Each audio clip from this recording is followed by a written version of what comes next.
Camping bylaw workshop. Just a reminder to everybody as well that the workshop is being recorded. It's not live streamed, but recorded and will be going up after the meeting at some stage. So welcome, Jeriel. Lovely to have you here, and I will pass across to you to kick us off. Wonderful. Lovely to see you all. Good afternoon. Thank you for being here to talk about this. So this afternoon we're going to talk about two things, and the first thing is the Freedom Camping Bylaw Review, and what we're hoping to get out of it is to provide you with some information and to also sort of receive some feedback as well. Is this on our hub? No, sorry, it's not. A lot of this is still indicative, so I just wanted to have the conversation before providing any details. And there's some people from our team and the reserves team as well to help answer any questions that you might have. But the agenda for this morning, afternoon, I want to go through why we're reviewing the bylaw early, a bit of background, some indicative data, the outcomes and implications that we might see, and then the next steps for us. And feel free to jump in with any questions or any comments that you might have during the session. So the first thing, why we're reviewing early, there's a couple of reasons. So the bylaw isn't actually due for its 10-year review yet. But what's happened is the temporary closure of the West Shore Beach Reserve site has expired, and now we have to evaluate whether we close it permanently or we reopen it, and that has to be done using the consultation process. And the other reason is that there are changes in legislation, which mean that we have to reevaluate our current stance on or our policy direction on freedom camping. Some of it is very minor, and if we choose to roll over, we can do that without the full consultation process and only just notifying by resolution. But if we choose to make changes, then we'll have to also go through the consultation process for that. So those are the two main reasons. And the people that this review specifically will impact is obviously the people who use freedom camping sites, our motorhome association connections, the West Shore residents, and our Napier City Council officers.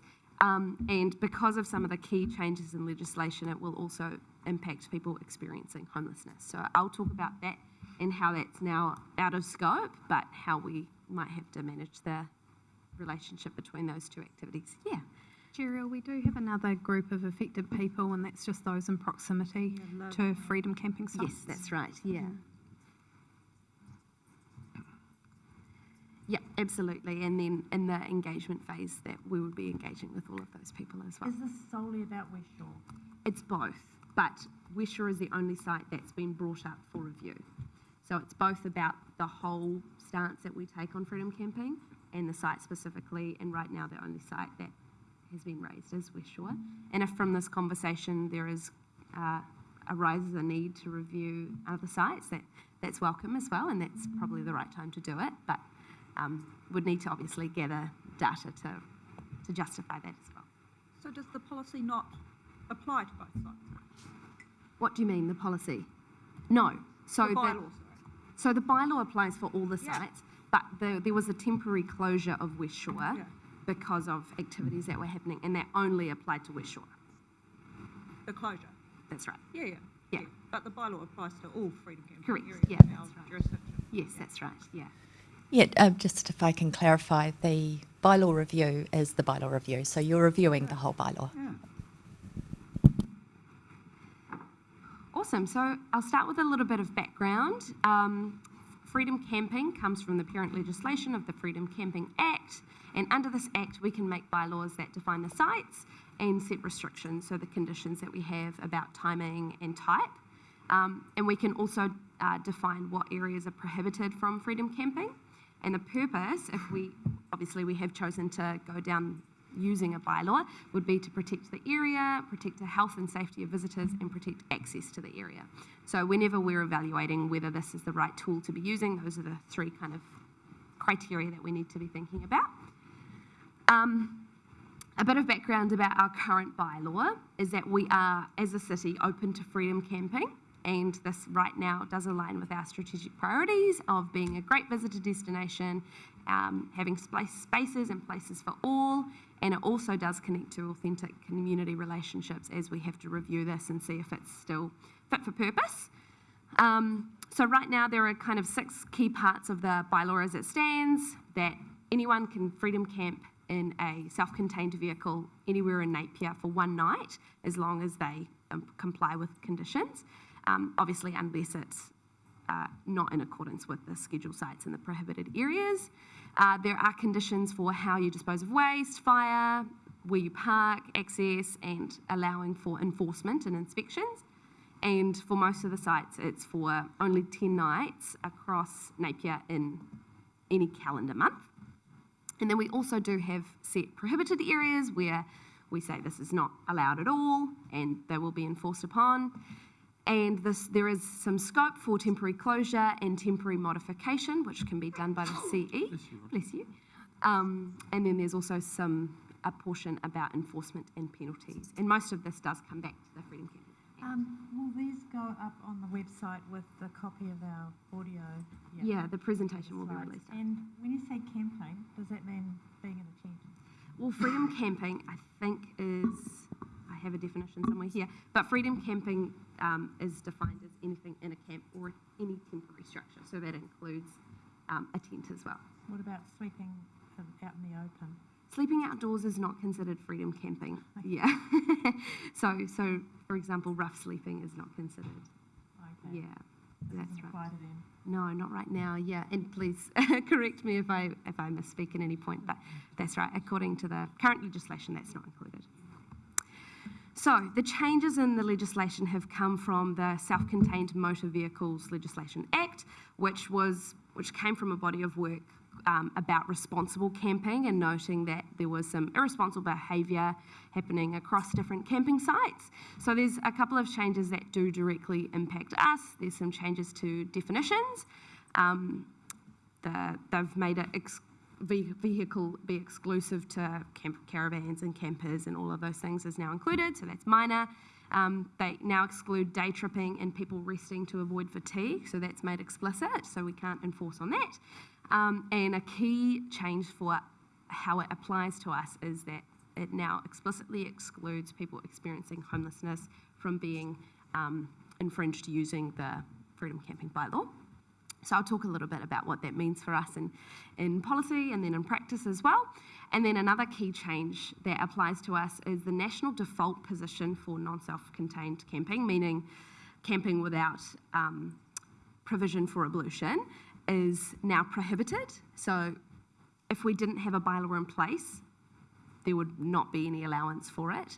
But we right now do have a site that allows for freedom camping without those provisions, and tents are still permitted under the new national default. So the implication of that is that we have a couple of options, is that we can roll over our stance and maintain that we have some restricted areas for if you're not in a self-contained vehicle and that's the one site, or we can review and see whether that's still, whether we want to align with the national default position or something else in between. So if we, So tents are permitted? that's right. Yeah. So how are we able to remove tents before Art Deco? Can I pass to you?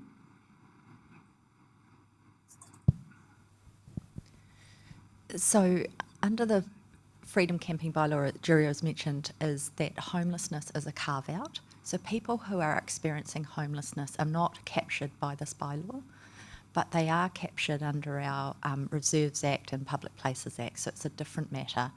So at an operational level, what we tend to do is we first reach out to anyone who is camping on our sites to determine whether they are freedom camping by the definition of the law, or whether they are experiencing homelessness. Right, because we were told by our staff that there's 70, I think a couple of weeks ago, that there are 70 either cars or people or groups of people actually actively freedom camping, or whatever you call it, in some form or another, homeless people on our foreshore.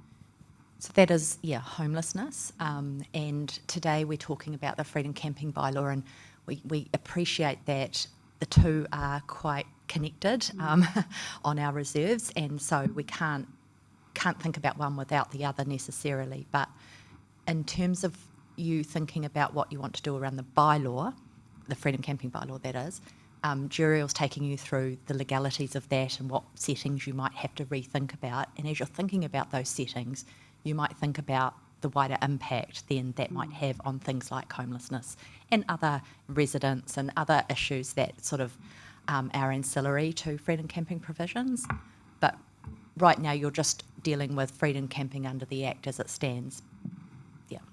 Yeah, I do have a little bit more I did delve into what the implications might be, so we can talk about that later in the presentation. So these are the key policy changes that are open to us. If we choose to roll over the current bylaw, we can do that, like I said, without having to consult. But if we do change to prohibit non-self-contained vehicles, that would require consulting with the community about that shift. So a bit of background about our sites. Wow, that's very bright. Sorry, that doesn't look as bright on my screen. But on the left is the two that are currently open at the moment for non-self-contained vehicles. That's Allison Street or the Pump Track.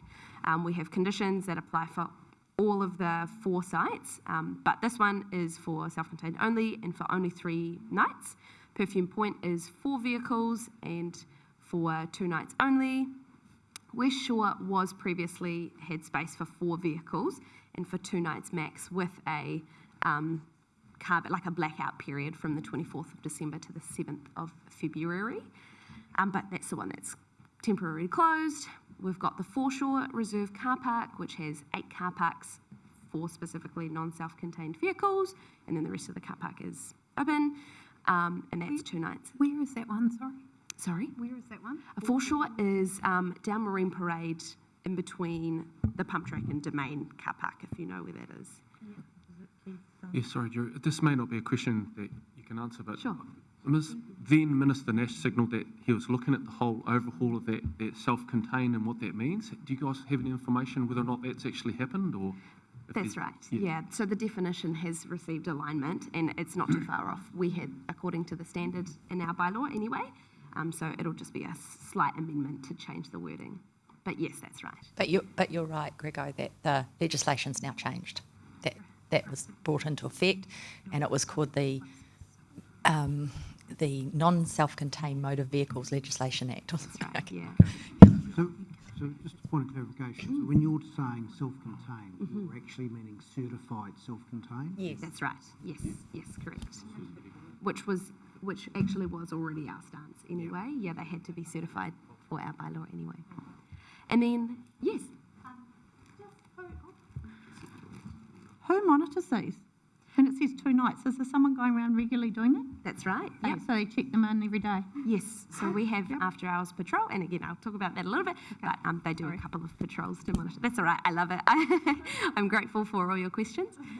And then the last category is the prohibited areas. So there's a list of areas that you can't park, but basically not within our shopping districts or CBD, not within any areas that are above 50 kilometres per hour, so highways or higher speed areas, and you can't freedom camp on a grass reserve either. You can freedom camp in the car park of a reserve or park for 1 night in a self-contained car. Awesome, so right now, Just to clarify that, so right at the back of the bylaw, there's that list of locations. It doesn't actually, I've struggled to figure out what that actually means. So is that prohibited areas? Yes, right at the back of the bylaw, there's the list. That's right. Yeah, it is a little bit tricky to understand. It just doesn't have a heading, that's all. It just goes straight think up the list. It says open space reserves. The heading is on the previous page. It's on page 7, Schedule 3.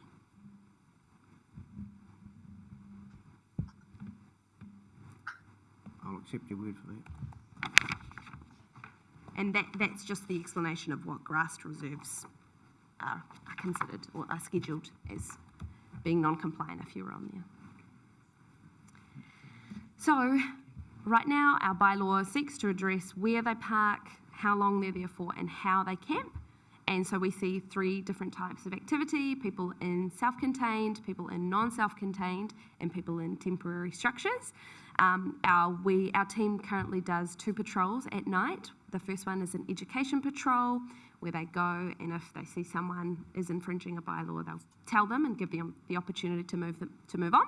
And the second one is to enforce to give tickets, essentially. And our after-hours team also does response to complaints, yes. Are people in self-contained motorhomes allowed to just park up in the city anywhere overnight? So, yeah, for one night, yes. Yeah, that's right, yeah. Is that enforced or? Yep. I suppose if people complain about it. That's right, yeah, that is part of the patrols. And if people complain about it, that's right, they do receive a ticket. Yeah. Yeah, that's right. Okay, so a little bit about the data that we've got right now. This is based on the infringement data from 2020 to 23, our key sites that get infringed, which is not necessarily it's really just an indicator that they're very popular. And then we can delve into what type of activity. But right now, it's the Pump Track, Nelson Quay or Ahuriri, and State Highway or the foreshore. And then we have also way less, but the Esplanade West Shore area, and then further down the foreshore, which is closer to Awatoto, and a couple of miscellaneous others. But yeah, just so you know, this is what the infringement information says right now. How much are they fined? Do you know the exact infringement amount? I think, yeah. Yeah. Awesome. And the next set is indicative complaints data. So this is where we have received a complaint. And I say only indicative because our system has changed over the last few years. So some things might be subject to correction. But the key ones were West Shore and the Esplanade, and you can see that there's a big peak, and then the site gets closed, and then we're down under 20 complaints.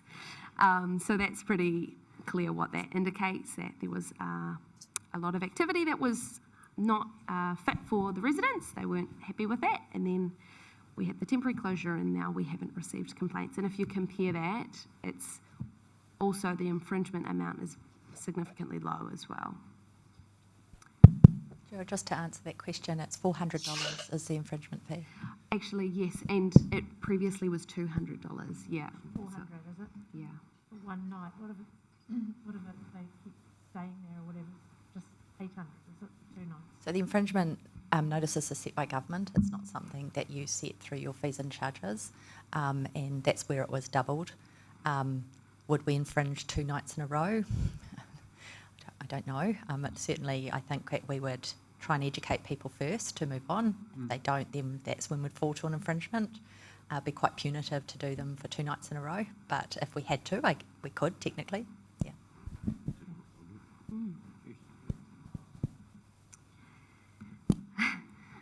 Another key.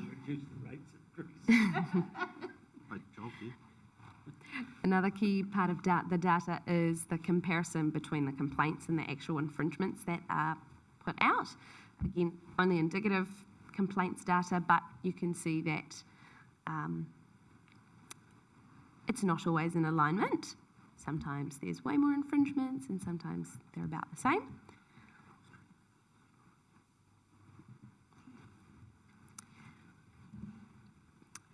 And this is just also accounting for those infringements that might have been cancelled because they applied for a waiver and received a waiver.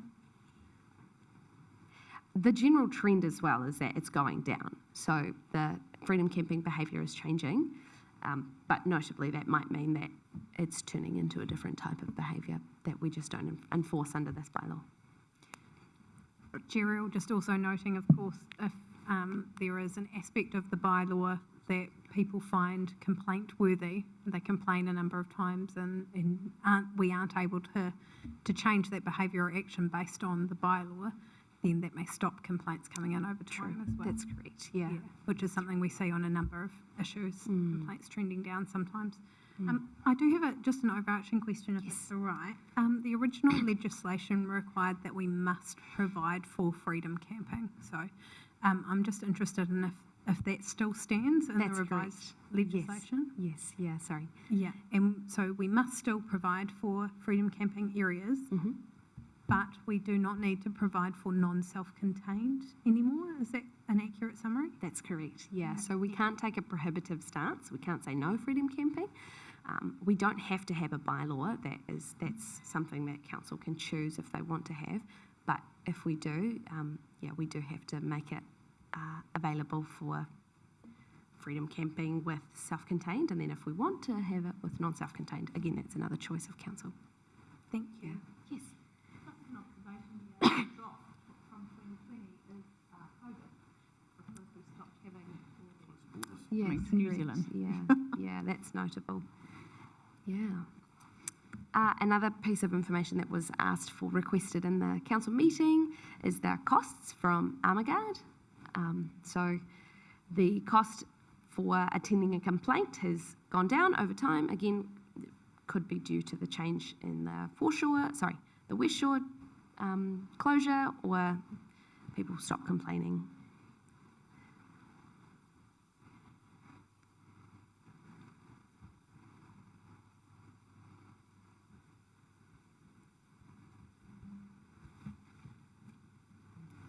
So can you just explain those two numbers? So the bottom number is the annual charge that we've received from them, or is that? That's right. It's the total bar is the total patrol cost, and the orange part is just what they charge us for the patrol in general, which is the education and the enforcement rounds, and then the green is all the extra charge for responding to complaints. It's pretty cheap, really, because we had to deploy five staff to do that. Yes.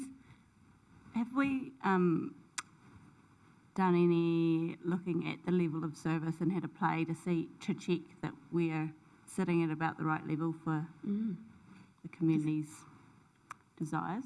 Is that something you could answer? I noticed it's gone down in the last year. I was wondering if that's... Do you mean what our community are expecting in terms of provision of freedom camping? Yeah, so if our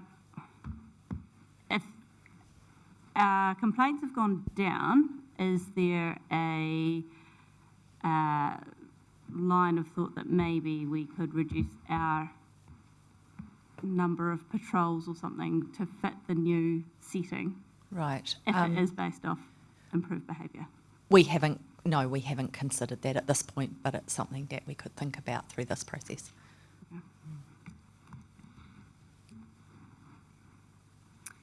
Okay, so that's some of the background data, and so what that leaves us with is a couple of choices.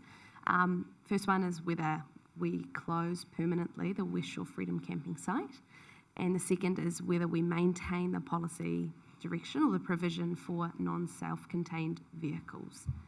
And for us, that directly is in regards to the Foreshore site, but it's a larger question anyway. And so depending on the decision that's made after the paper is brought to council and gone for consultation, we would hope to see some clarity in our enforcement and bylaw practices. And right now our recommended position is that we stay open, so that we take a stance that is open for tourism, and that there are lots of benefits that come from freedom camping, and that we will be able to find a way to manage the costs as well, and hopefully some better management of the existing sites through the legislative changes that have come from central government.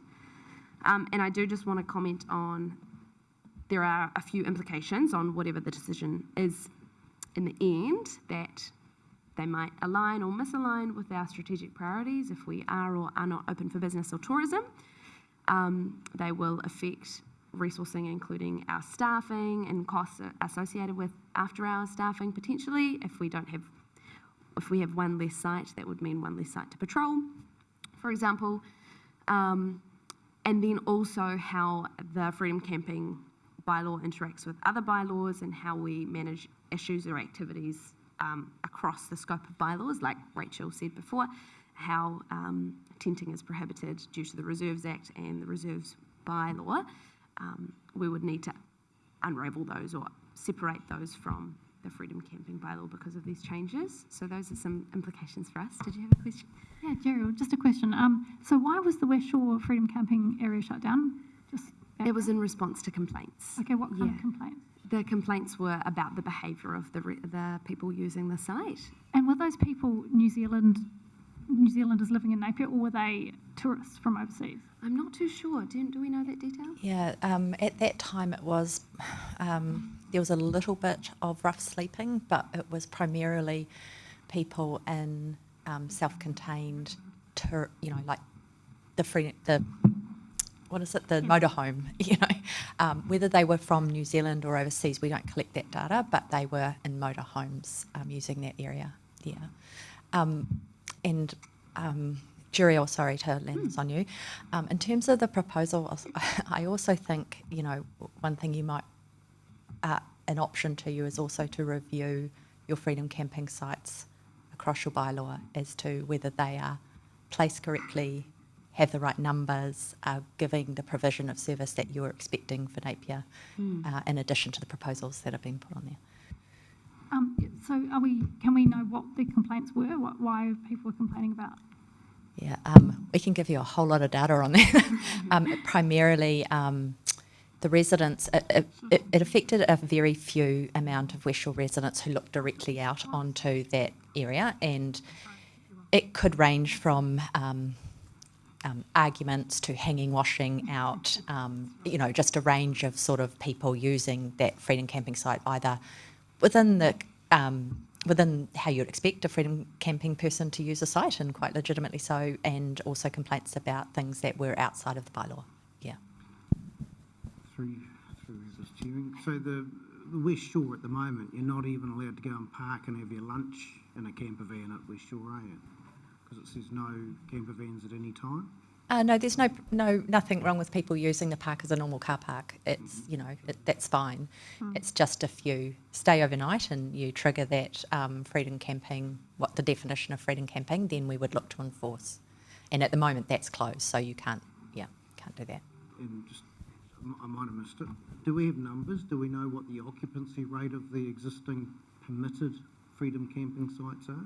We don't have occupancy rates. We've only got these infringement data that we've collected, which are indicative of how many people are there and using it. But we don't collect occupancy, compliant. but we can get occupancy through the Motor Vehicles something association. Yeah. So there are two primary freedom camping associations, and they log their stays, or most of them log their stays through that. So it might be we can get some data through that. Yeah. They're pretty full down Marine Parade. There's often quite a lot there, especially at the pump track one. Definitely, yeah. But then the Motorhome Association also have their own one out in Ericsson Road area that they can go to. Yeah, that's right. This is only the council-owned sites that we have the data for, and only non-complaint activity that we have data for right now. But that's right. Those are some avenues that we can look into. Sorry, can I just... Of course. Just into that? Sorry. You're almost heading down that track. NZTA Regional Council and DOC also have land within Napier. Do we police that land or have no anything to do with that side of things? Not right now. That's an interesting point.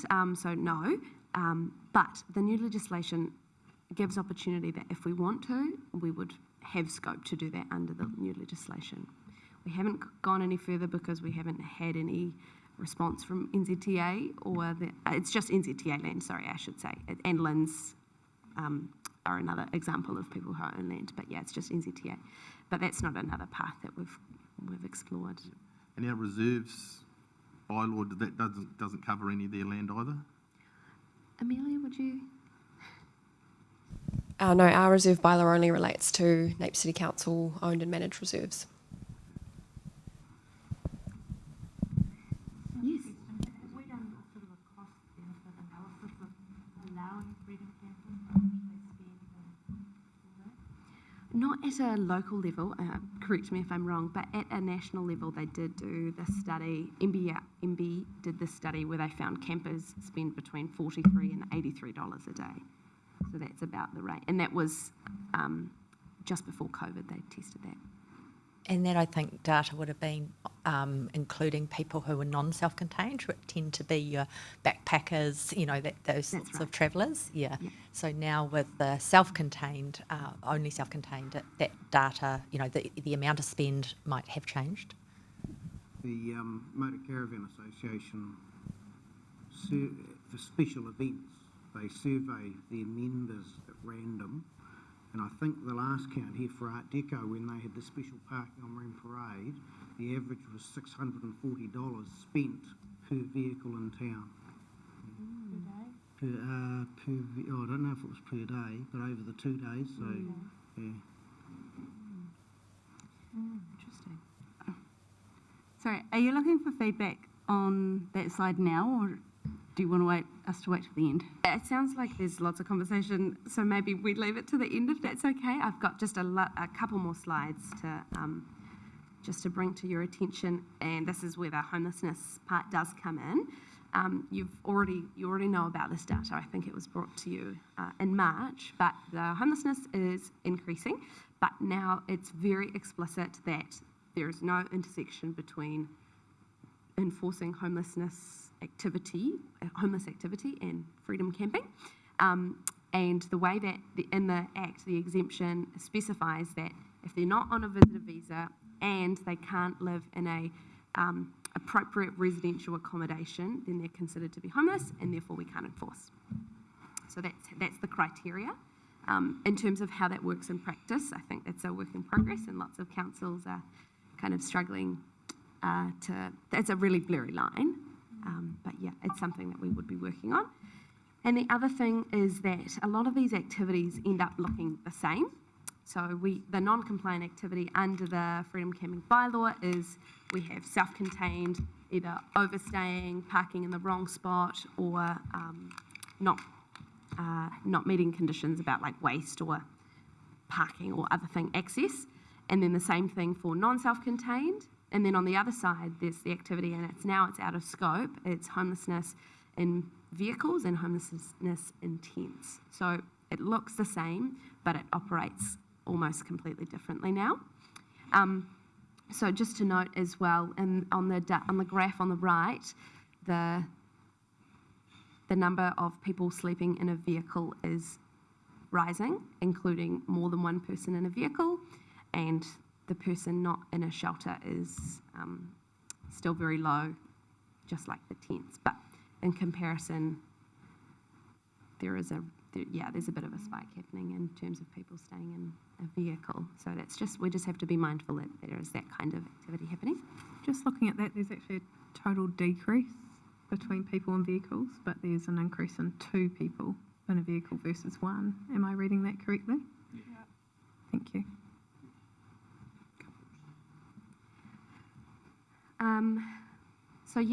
So as part of this review process, it will be to disconnect any provisions in the bylaw that relate to homeless activity. So there will be the policy part of it, but also in terms of implementation and awareness in the community as well. It'll be important for us to make sure that people know about the work that is being done, including what's being done in the Community Services Directorate. And also that, unfortunately, if people do submit on homelessness in the consultation, it's out of scope. So it's not something we would be able to consider during this process. So just making sure that the community is aware of that. So if a person is deemed homeless and is living in a car, they can stay there for more than 1-2 nights? Yes, that's right. We can't move them on using the Freedom Camping bylaw. The direction is moved to education and leading them to guidance to support services. Just further on to that, so if someone was living in a car, and currently we say they can't park at McLean Park because it's in the Freedom Camping bylaw, if it's now irrelevant, does that mean people could park at McLean Park forever, and when we had an event there, we wouldn't be able to move them out of that numbered car park area? Yeah, I can help here. I think we have to acknowledge that homelessness is something that all councils are grappling with, and we're trying to find the right balance between support and also making sure that our city functions and our reserve land, our facilities, what have you, are being used appropriately.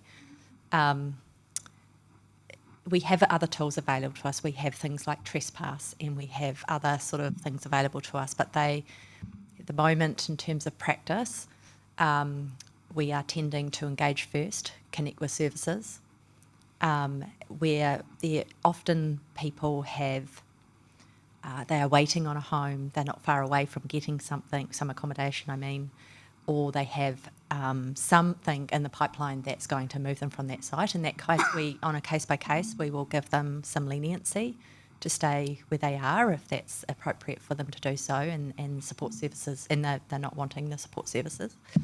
But we monitor it, and there's a point at which we, have to resolve that matter.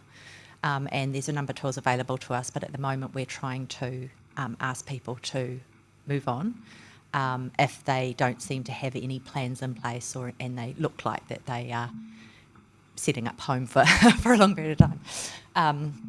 Sorry, you've got another question? Yeah, and do we differentiate the likes of the car park to the grassed area? Because we put grassed area under the Reserves Act.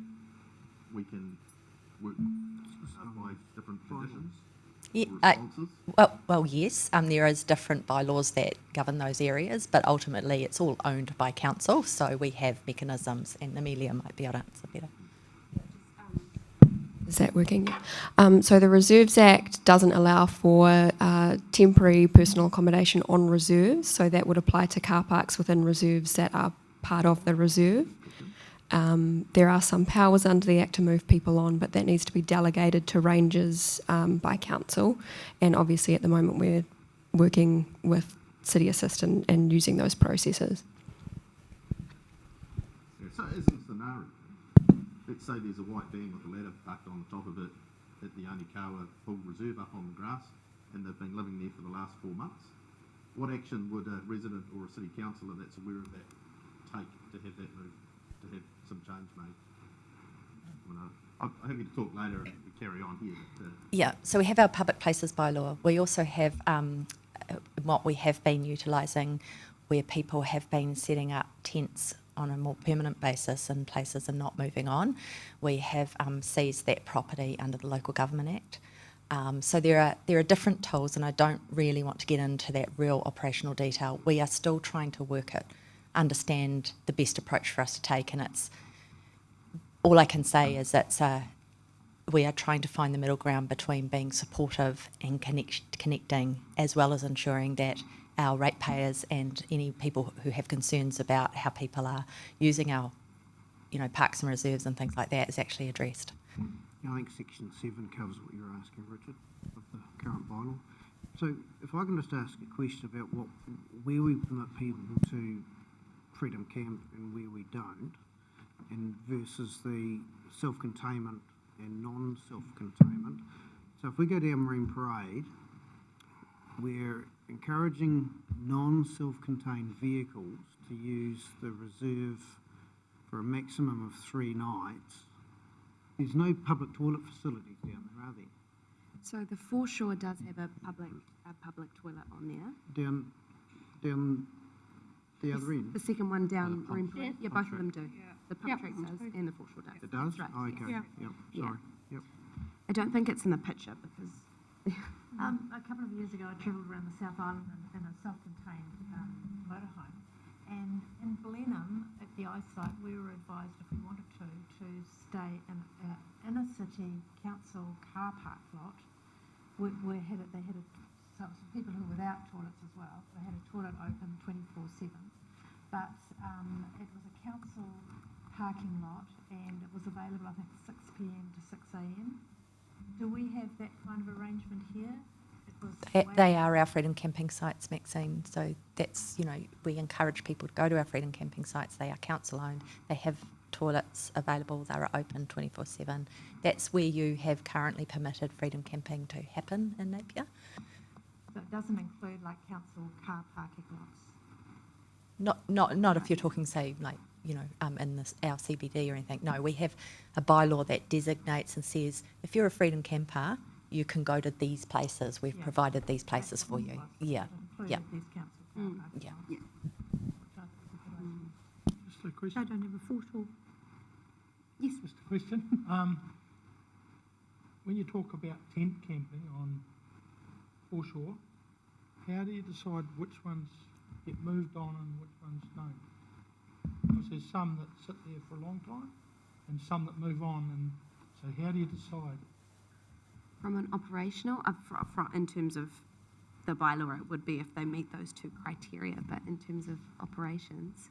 Yeah, look, Keith, we're dealing about it case by case at the moment. We know that there's some long-term people in there. We have managed to move them on for a time being, and one even moved to Wairau for a while and has now returned. So it's, I can liken it probably to whack-a-mole. It's, Yeah, as you well know, it's what people perceive with what they see. that's right. Is sometimes worse than what's happening. Yeah, So, yeah. yeah. Yeah, that's right. So the next part for us is to start the review process, and the first part will be the engagement plan. This is in terms of operationally what's next. We'll be going out once we decide what the statement of proposal is, taking it to the people who were previously on the working group as key interested parties. That includes the residents associations, Whakakotahi, the motorhome associations, all of those people, and any residents who might also be impacted by this activity, and then hoping to bring it to, so the consultation to happen in July and a report before that in June. But now I would love to hear any feedback and guidance about the proposal itself, or any further discussion about the data, sorry. Let's bring it up. Yeah, and obviously be mindful of the extra option that Rachel discussed. Yes? Just the period of stay, no longer than 1 night. Is that 24 hours? Or when you say in one location, could they just change car park or in the same reserve? Oh no, they couldn't do it within the same reserve. They can, the idea is that they can move, like if you're a tourist, you can move around the different reserves to see different parts of Napier, but as a total, it would only be 10 a night, and that would include a non-designated site if they were just in the CBD. No, they're not allowed in the CBD, but just on another car park for one night, that would be included. I'm happy to share kind of my thoughts on this one. Please. You know, when we talk about places and spaces for all, I think that's got to be community first, and so or private residents first. And so I agree with that suggestion that I think came from Rachel earlier, that as part of this review we look at alternative sites. And my personal view is that sites in front of people's private residence are unnecessary. I think we have a huge range of potential sites that are not directly in front of people's private residences. I know that is part of the reason why the West Shore one was closed. I know that's part of the reason why we have a huge number of complaints coming about the Foreshore Reserve. And I think because this is an unfunded activity, one of those mandates we talk about that comes from central government without any funding, we should do what we can proactively to remove the need to fund compliance action. And so my personal thinking going into and to share with the table for going into our statement of intent is that we should prohibit non-self-contained, and that we should remove the Foreshore Reserve and the West Shore Reserve, and that we should investigate alternative sites. Thank you. Fully support that. Yeah. I fully support as well. Yeah, and make sure it's not prime real estate, because that's part of the issue with the foreshores, is it's prime real estate. But there are places on the foreshore that aren't directly in front of Yeah. residential housing, industrial. So I think the third part of Annette's suggestion is investigate alternatives to those two. I think we've seen a decline in issues at West Shore, so I wouldn't like to see it opened again. And I believe that the whole movement across the country is to prohibit non-self-contained, and I think we should lead that. We're still open for business, we're still a place for tourism, and if we shut those two that cause us the biggest problems, then find an alternative. But that was my question earlier about occupancy. Do we actually understand the scale or the size of what we're actually, the service we're delivering? And if we seek to relocate it, are we accommodating that demand elsewhere? That's the question I was really asking earlier. Just a question, when you talk about the foreshore, we have two on the foreshore. The pump track one does have, well, it's really got the railway line in front of it, and so it doesn't really have houses in front, and the other one further along has no houses. It's sort of, you know, so those two aren't, the argument about there's houses behind it is they don't actually have them. I could take you to a house that has it. Tiawa Avenue. What's that? Houses on Tiawa Avenue look directly across at the foreshore. There's a railway line in between, and the ones at the pump track don't actually look straight across. You've got Hamilton Street crossing. Yeah, just to clarify, those were the two sites that we received the most complaints about, the Foreshore Reserve and the West Shore Reserve when it was open, and they were directly from on-looking residents. So is that the pump track as well? 'Cause it's No. two. No. No. Okay. So you're not suggesting the pump track one No. needs to be closed? And the other foreshore one, that was predominantly set up for the non-self-contained anyway, so if we're actually saying there's no longer A need for that. a need for that, then, yeah. And the other thing about that one, what we call the foreshore one, there's been there was a number of serious accidents Yeah. along there because of the entry, trying to get in and out of that particular car park or area. So there were some really nasty pranks. So with the non-self-contained, I'm concerned about closing that, and it would be helpful for me to know who's actually using it at the moment. Is it tourists or is it homeless people, basically? Because if we say no non-self-contained in that site, No, not in that site. We're saying prohibit non-self-contained in any site. well, any site. Yeah. So where do homeless people that are living in vans and The cars? homelessness and freedom camping we've had explained. So they can Cannot go be there if they're integrated. homeless, Yeah. not if they're freedom campers. They're not Yeah. a freedom camper if they're homeless. So in the interim, while we investigate other locations, could the one further down Marine Parade be changed to certified self-contained only? I think we've got to go through the Got to bylaw go through the review. bylaw process. But to answer Max's question, just give you some comfort, whatever change we make in the bylaw, it's got no effect on the homeless situation, because this bylaw doesn't cover them. So essentially, yeah, So they can still stay they there. can still. There is quite a good area further down Marine Parade by Awatoto, which there is a big car park there now, which fronts onto the back of the factories that are on Awatoto. It doesn't affect any residents. Hayley? I agree with most of what Annette said. I think we heard quite clearly from that community that that activity was unpalatable there. And you know, we make decisions by and on behalf of our community, and I think they've already told us the answer, so I'd be very hesitant. I wouldn't want to see us do that. In terms of the non-self-contained vehicle, I'm keen to tease out what that would actually look like. For example, I've cruised around and stayed outside my friend's house once, and just on the street outside their house in a non-self-contained. Would that be still permitted in Napier? Not at all. It's not permitted. The change I think we would see would Why be not? like Napier was a few years ago. All those people would be basing themselves out of Kennedy Park if they want to come to Napier. Not Great. necessarily. I think it's a generalisation that wouldn't be correct. Well, I'm just thinking from years ago, a lot of these people were in there when they came to visit. I used to walk past it all the time. Sorry, just to clarify, that was non-self-contained? Yes. Right.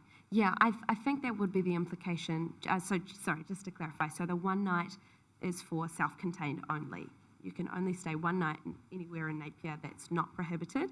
If you're in a self-contained, you can only stay in a non-self-contained at the Foreshore Reserve. That's the only site that we allow for it, unless it's private property. I'm not discussing private property at the moment. But that's right. That is one of the implications. If the position changes that we prohibit non-self-contained everywhere, it would be that other camping grounds start becoming more popular. So we're trying to get to a stage where Kennedy Park's self-sufficient. Don't compete against yourself. In the foreshore one, we're only talking 8 parks, aren't we? Correct. supposedly 8 parks. Supposedly 8 for non-self-contained. And we Other saw self-contained was can. 20 people turned up. Yes, that's right, was 4. The foreshore actually started as the full park was open, and it was reduced. So what you've suggested at this stage, Annette, is complete closure of the foreshore or just closure to non-self-contained? Complete closure of the foreshore if we accept that it's unnecessary to have sites in front of private residents as a criteria when we assess new sites. Yeah. So how do we get around the fact that that same self-contained vehicle, if it's the ones you're meaning, could then, instead of being in the car park 70 metres away from someone's property, can then go and park on the street directly outside that person's property? I think it's As it's currently written. Yeah, I think the answer to that is the congregation that causes the issues with residents. I think that's what we saw in West Shore. It was the repetitive nature of the grouping that became the issue, would be my initial thought and response. I also, if I could add for the foreshore car park, it's the provision of the toilets coupled with the Freedom Camping location there that attracts that. So if you're looking, I'd be asking you, if you're wanting to close foreshore, would you also be wanting to change the toilets there or retain the toilets? Or Correct me if I'm wrong, Your Worship, I remember when we designated that area that there wasn't a toilet there and the depot had a portable sort of temporary one that a structure they were able to temporarily put there. My view would be if we were to remove it as a Freedom Camping site, we would remove the temporary toilet. Looks pretty permanent to me when you look on Google Maps. I think it's one of those ones they can They pick do up. move, they can move them. It's all painted. It's one of our standard public toilet units, the triangle ones that we have in Upper and Lower Dickens Street as well. They movable. I wouldn't say you could just pick it up easily. I think there's either a septic system on site or it's connected to main, so everything's movable, but there'd be a cost to it.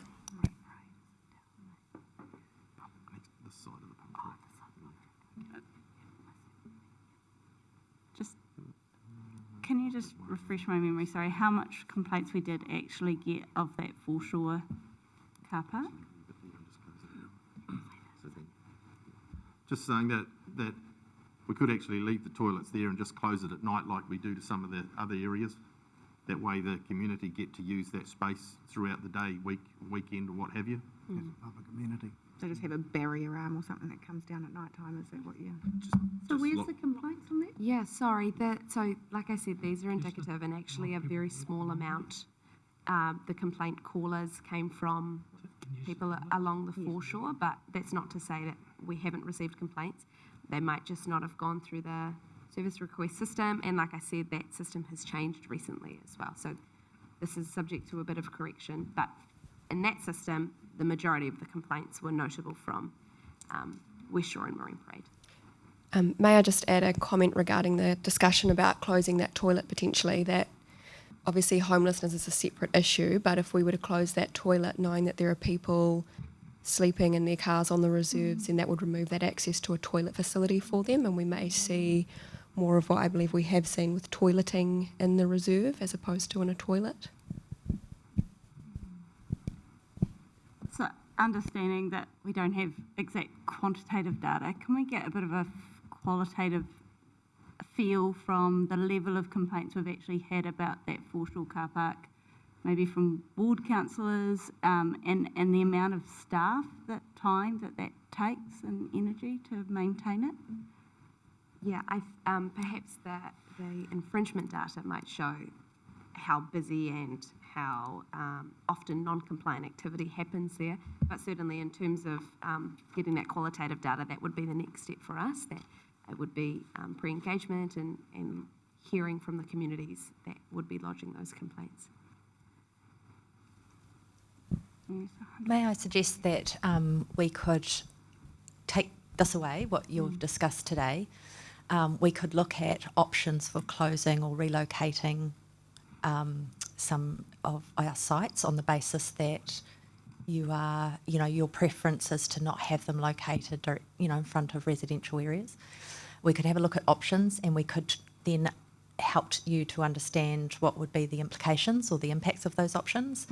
And then we could bring that back to you, and you could then determine what proposal you would like to take out to the public from there.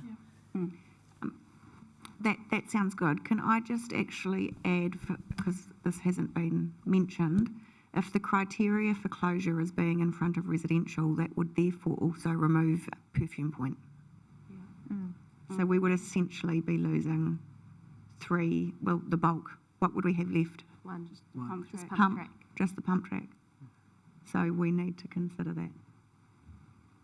I haven't actually been to that site. Is it within view? Yes, It is. it's right in front of the Nelson Key, all the apartments and things there. Just a question about other cities, like their Freedom Camping, is it in prime real estate that has sea views like this? Because I mean, it's a beautiful place to stay, and it's like, it just seems strange that that's where it's the cheapest to do it. Yeah, it is. It's a variety across the country and East Coast areas. I'm not too sure about Hastings, but I know up north, Gisborne and Wairoa, it's fine along the seashore, the beachfront. But in, like you said, in other places, that it's contained to within the city, and people have to move outside of the car parking areas within certain times. Yeah. Well, if you look at Clyde, just past the Clyde Bridge, there's a whole section there of, right on the waterfront basically. I was thinking more like cities, like us.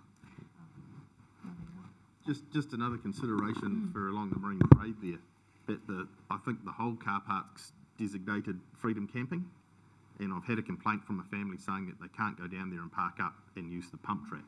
So we've got a brilliant facility there that people feel they can't get to. That's true. That is one of the So impacts of. Just a bit of thinking in there. Yeah, certainly. And can I just question or ask advice on, is how similar is our bylaw? So forgetting about the locations, but how similar is our bylaw to other cities or other towns? What I mean by that is these people are obviously, or some people are moving around the country, and if they're going from one city to another, how easy is it for them to interpret the bylaw to be similar or different? That's a great question. Can I come back to you with some more Sure, information yep. on that? Yeah, I think we could do some assessment of that, noting that some councils previously chose not to do a bylaw. And so they make provision for freedom camping, but they don't have a bylaw that says you must be here or here or here, and it's 4 spaces or 8 spaces and that sort of thing.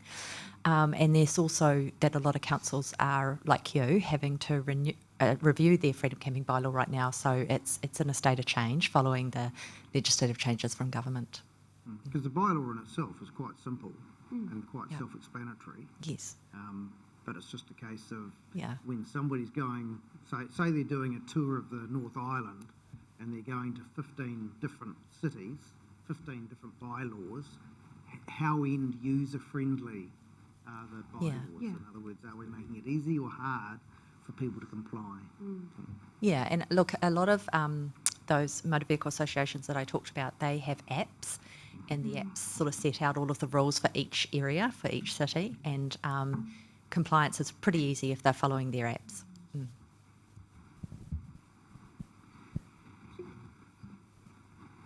Is there any other comments on this or any other parts of the bylaw?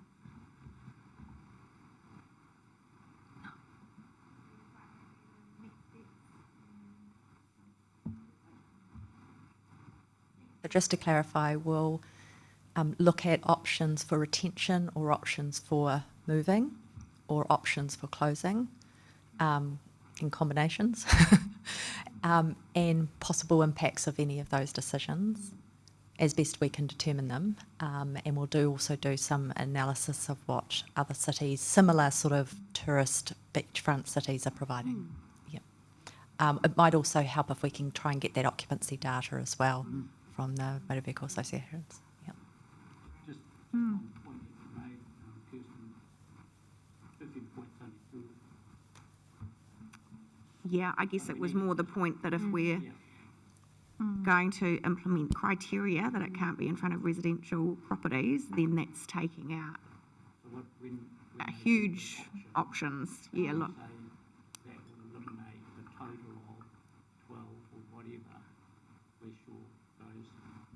However, these other locations could provide that for us. That's right, once we have an understanding of what other locations there are available, which are probably quite limited because the bulk of our coastline area in particular has residential properties there. So I think, yeah, I'll be very interested to see what other options we identify before we commit to that criteria, in case we're just limiting it, making it far too restrictive. Yeah, just on that, I just wonder though whether in front of a residential property is too broad. And what I mean by that is it about proximity or is it about visibility? Or, you know, because Perfume Point is quite a distance from the residential, but it is in the line of sight. So the question is, what are we trying to achieve? You We know, could define that, with distance or something, as opposed to just in front of. And so is the foreshore one. And was there any further investigation of the complete removal of non-self-contained provision as well?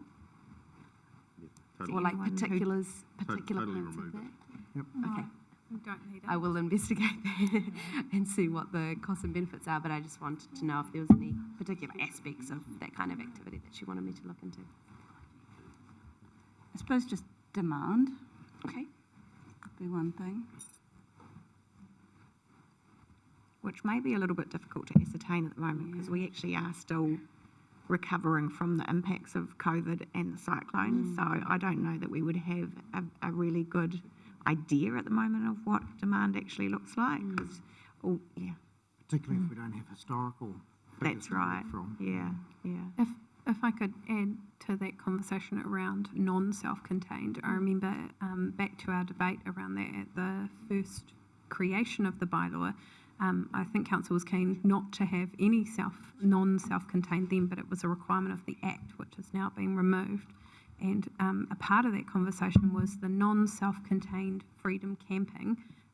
You know, the likes of your backpackers that are sleeping in a station wagon or something like that going around the country, and that was removing business from local backpackers and camping grounds and things like that provided that sort of seasonal accommodation, I suppose. So now that we're not required to provide that, I think it's, personally, I think it's fitting to remove that, bearing in mind it has no impact on our homeless community. So that's, I suppose we're not saying that you can't come to Napier in a non-self-contained van. You just have to park in a camping ground, Yes. basically, eh? yeah, there's other accommodation offerings. Yeah. Okay. Any further questions or feedback? Well, I'll give the feedback that we had last time as well. While we're arguing over just a handful of parks, there is, I think, nearly 1,000 other car parks in Napier that people could choose to legally park in. So your Terry Har Parks, your Park Islands, Nelson Park, almost Whitmore Park before it was closed, I guess, were all options to park as a self-contained vehicle. You know, and you're talking four on the beach and 4 over here or something. So it's not huge numbers of change to get quite an effect for the community. Just to clarify, our bylaw wouldn't allow self-contained vehicles to park in those car parks. The bylaw is quite specific that if you are freedom camping and you're a self-contained vehicle, then you are in these places that we've designated.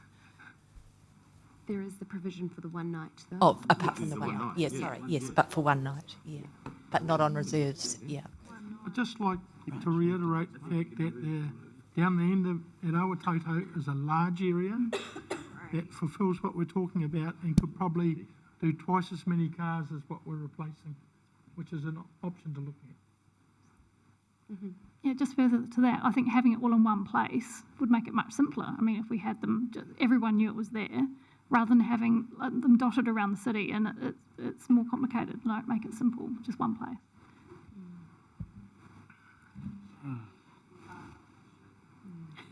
It might not be a very For free camping. pleasant place. Can I suggest, Rachel, you ask the eyesight to give you the information on where other, because they will have all that of where the other freedom camping, especially Taupo, Gisborne, all the areas that they're sending people to, they have all that information on hand. So to make it simple for you guys, just, yeah. Thank you. Because when you look at Taupo, I just had a quick look, you can freedom camp quite a lot of places along their foreshore.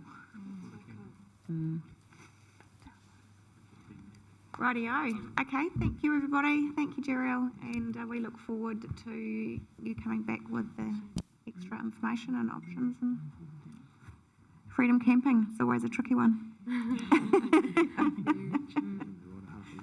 So the next one is SNAs, and that's lucky you. It's me again. Did you want to break or continue? No, let's just continue. Keep on going. Awesome. Okay. Wonderful.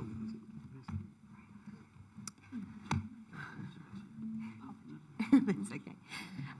So this one is mainly just an update to give you some information and receive a little bit of guidance. But we have some changes in the National Policy Statement for Indigenous Biodiversity, which changes some of the work that we're doing in the proposed district plan process. So two things I'll just touch on is there's some changes from central government and then the options that we've got. And the key issue that we're seeking your guidance on is that there's a discrepancy between the timing of when we notified the ecosystems chapter of our proposed district plan, which affects the type of activities that can happen for around like flora and fauna, and the national direction that we've received and the changes in that national direction. So originally this was the stance of government, that they put out the national policy statement. Priority was no loss through the protection of Indigenous biodiversity, and we did that by identifying it, and there was 4 criteria for them to be identified under: non-significant natural area, a significant natural area, a highly mobile fauna species or a taonga species. And what's happened is the change in government has now indicated that they have full intentions to remove the requirements around significant natural areas. So the new direction is that they want to concern that the criteria might be too broad and would capture irrelevant portions. So these 3 parts of the MPS would be affected: our requirement to assess and qualify SNAs, our requirement to notify them, and the implementation timeframes as well. And so the indication that we've received is that they put out the commitment to cease in about March, April. We've received a letter and we've received communications from MFE. The amendments would last for 3 years, and it would be a suspension while they do a review. And what's happening, or what's proposed, is that the changes would be taken to go through the parliamentary processes starting in May. So that means that MPS is now subject to change while we are trying to notify a chapter of the proposed district plan. Just to importantly note that it doesn't impact our existing obligations under the RMA, so we still have to meet Section 6, which is to protect significant Indigenous vegetation and habitats related to those. And it will also not affect existing SNAs, so councils that have already notified or become operative, it doesn't apply to them. Or if they had a regional plan that specifies a requirement, wouldn't apply to them. So basically, it's complicated. So just to keep you updated in case you're not sure, there's been a bit of work's happened so far. In 2021, we released the eco chapter in the proposed district plan. And then in 2022, we got an exposure draft of the national policy statement. And then in 23 August, a month before we were planning to notify, the national policy statement was gazetted, meaning it had legal effect, meaning we then were required to assess and notify all those 4 categories of biodiversity. So we decided, that the council decided to postpone and do it as a variation after we applied the changes to the policy statement. And we actually started this work. So we had done an assessment for the draft where we found out that we have 32 SNAs, things that would meet the criteria under Section 6 and the draft policy statement. And of those, 14 of them were at a district scale and 18 of them were on a city scale, so meaning they had different ecological values. But because of the signals that we've gotten in February and March this year, they have committed to ceasing implementation on SNAs. So what that leaves us with is a few options. We can either wait, I'll start with the waiting option first, if we can wait and not have a chapter notified in June, which is what we were aiming. The impact of that would mean that we wouldn't be able to regulate activity relating to these areas. And for example, we have actually already lost one site because we haven't had any provisions so far. And that was a site it was right close to an industrial car park, which has now been extended over the site too. So that's an example of one option. The other option is that we could take a precautionary approach. So what this would mean is in regards to specifically SNAs, we would revert back to our requirements under Section 6, which is to protect, but it has a slightly different criteria to meet Section 6. So that means our chapter would look a little bit different. It would mean that these 18 SNAs, which are 20.8 hectares of Napier City, would not meet the Section 6 requirements. So we would need to find a way to manage them differently to make sure that we're not losing this biodiversity as a whole. But the other 14 would be fine. Those would roll over as we had notified in the draft. And then the third option is that we keep working in alignment with the national policy statement, notify our eco chapter in June, but then once the changes do happen, we would need to rework and then do it as a plan change or a submission. It would need to go through a separate process again. Right now, our preferred recommendation, and obviously we'll bring this to you in a paper, but right now we're thinking of reverting to Section 6 because it's the closest in alignment with our strategic objectives and the priorities of the plan. But it would need to investigate what the implications of any of those choices are a little bit more. And then the timelines would be that we would follow up with a council paper and we would need to continue either ground truthing or deciding whether to stop what we're doing. It would also involve engaging with our stakeholders, which are the landowners and interested parties like DOC and Forest and Bird. And then we would amend the chapter as relevant and either notify or postpone or another option. So yeah, I would be grateful for your feedback and guidance on those choices. I think your recommendation about reverting to Section 6 makes sense. Would that therefore potentially also result in a plan change once the legislation is finalised? No, so if we revert back to Section 6 and they meet their commitment to remove SNAs, there would be no plan change. There would be, right. That's right, yeah. That's essentially what's planned to happen. Yeah. It's just that, do we do it before they release the legislation or not? We've got to protect Yeah. and use what tool we have at the present time. Yeah. So we've got to protect. It doesn't mean going through a plan change once the legislation's been enacted, then increase it. I don't think it makes sense to continue doing work when the likely result is that it will revert to Section 6. Any other views or thoughts? Hayley? Just a question on that, on what that would mean for the likes of up in Esk Hills, where it's got the SNA that had been identified there. I'm assuming that would no longer be identified as an SNA.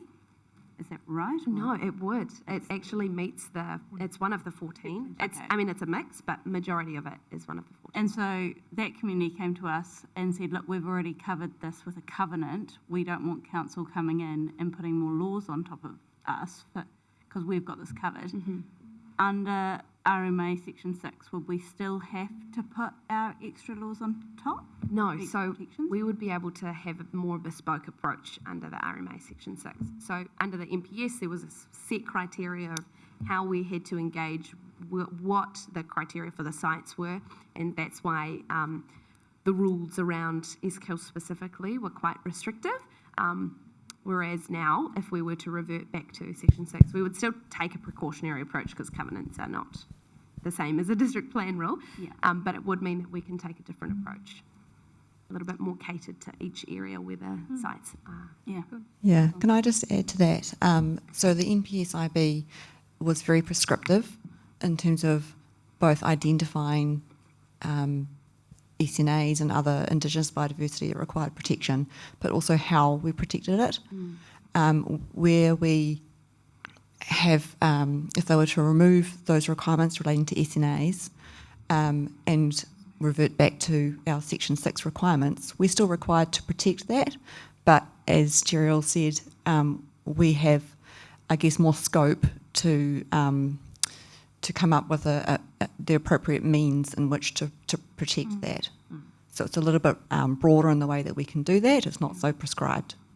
Yeah, so that sounds awesome, that we could be more empowering and enabling of our community to set up these places for themselves. It's awesome. Yeah, good approach.